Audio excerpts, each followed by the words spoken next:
If I had to pick one word that encapsulated my issue with the Disney Plus shows, it would be focus. I've never seen so many projects that felt rushed and sloppy while also dragging their feet. They have so much extra time than the movies in their shared universes, and yet it feels like they don't know how to fill it. They tell you that this is the story of X hero you've been waiting to hear more about for years, and then fill the runtime with new characters that take focus away from the people you actually want to know more about. You came here to see more of Boba Fett? Well, this is the story of how the Mandalorian got a new ship, reunited with Grogu, and helped that old guy from the start of the show kill some blue guy for some reason. Are you excited to see what Loki got up to after he escaped the Avengers? Well, this is a story about how he falls in love with himself and watches her set up the next Doctor Strange movie. Are you curious about this mysterious Moon Knight? Well, let me tell you all about his wife becoming a superhero and saving the world. Have you seen the pattern yet? The title character rarely seems to be the main character. Now, I'm not talking about all of the shows, just the ones I've seen for myself. I won't speak to the validity of a program that never interested me in the first place. But every time I do sit down to watch a show that I think has potential, I tend to end up feeling the same way about it. The cast feels bloated and unnecessary. You need a supporting cast, sure, but they shouldn't take time away from the central character.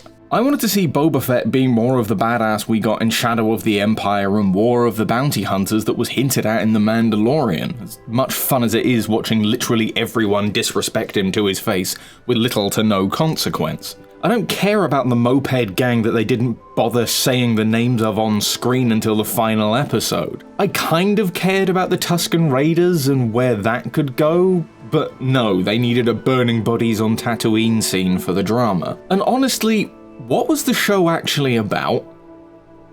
No, really, I have no idea what the show was about. Was it about him becoming the daimyo? But he did that before the first episode. Was it about him becoming respected by the people? I mean, what people? He has like 4 interactions with the locals and only made friends with the ones that disrespected him directly. Was it about him protecting the people of Mos Espa? Again, what people? No one was ever shown to be in any danger until Fett took over. It didn't set up the stakes or give life to the city properly, but at least we know how Mando got his wizard new ship. Loki immediately started poking holes in its own rules. The Avengers didn't do anything that changed the timeline. You did. But Endgame only happened the way it did because Loki got away with the Tesseract. Nothing in an apocalypse can change the sacred timeline, unless we need it to get the leads out of a sticky situation. Loki immediately gets sidelined and he just kind of watches the rest of the show play out with us. I don't remember him making any of the show-defining decisions. The only thing I can think of is he's the one who figured out the apocalypse rule that they immediately break. Moon Knight started out quite interestingly. I thought the pilot set things up quite nicely. I was intrigued, I had questions, I wanted to see what was going to happen in the next episode, and most importantly, I couldn't get the smile off of my face.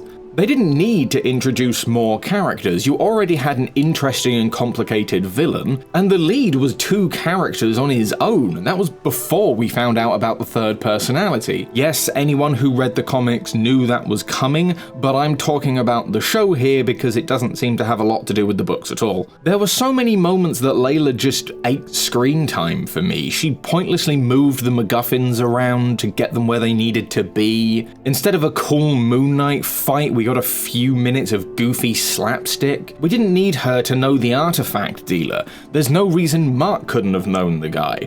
I didn't care about her daddy issues, I wanted to know about Mark's mummy issues. Egyptian joke not intended. Speaking of which, why did Layla fight the zombie mummy thing and not Mark and Steven? Why did she get the interesting sit down with Harrow? I would have rather have seen him interacting directly with Mark. The scene with him and Steven was really interesting. Most of the best stuff was in the 5th episode. That's where we actually got some of the good emotional insights as to why Mark and Steven were like this. The problem was that none of that was even hinted at during the show. No, Steven talking to his mum on the phone doesn't count. Having Steven being haunted by the ghosts of Mark's past would have been really cool and could have played into the horror theme that they were going for in the first few episodes. Instead, we got one episode that should have been the entire show, and then followed it up with a bloated CGI action mess where we don't even get to see the final conflict resolution. But at least we have an Egyptian superhero? Sorry, bit of a side point here. Can you imagine any of the original Avengers being asked, "Are you a superhero?" and instantly saying yes with a straight face? I already know your answer is yeah, Tony Stark would have.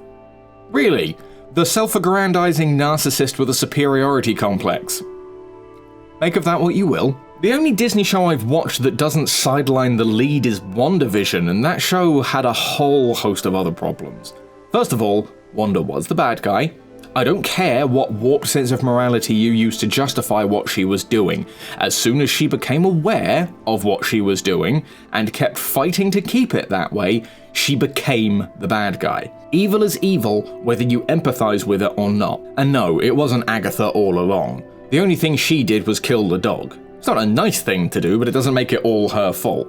Honestly, it's a pattern with these shows that just makes me not want to watch them anymore. I was excited about Kenobi until I saw what they did with the Book of Boba Fett and Moon Knight. Now with all of the media attention around it, I really don't want to watch it in case I get called racist for not liking it. From what I've heard so far, it seems to be the same thing. Here's the character you wanted to hear about, but they're going to be used as a framing device for a different story we actually want to tell you. This isn't the hero you remember, and they're not doing what you would expect them to do because we need to make room for new characters and stories moving forward. Okay, here's a crazy idea.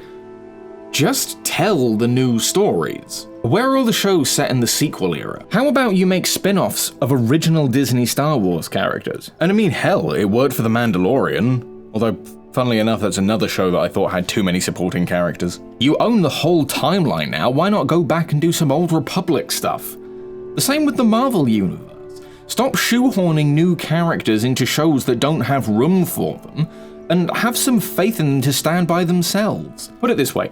If you're watching something on YouTube and you get an unskippable 20-second ad in the middle of a video, are you more likely to enjoy the ad for a product you might like and could really be useful to you?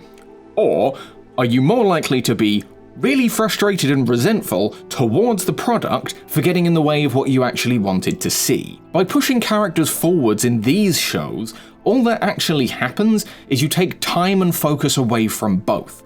We don't get the story about the hero we were promised, and we don't have time to see what the new one can actually do. Both are fighting for attention, and no one gets the development they deserve. Disney owns pretty much everything at this point. I think they can afford to take some risks. Now get out of my box fort.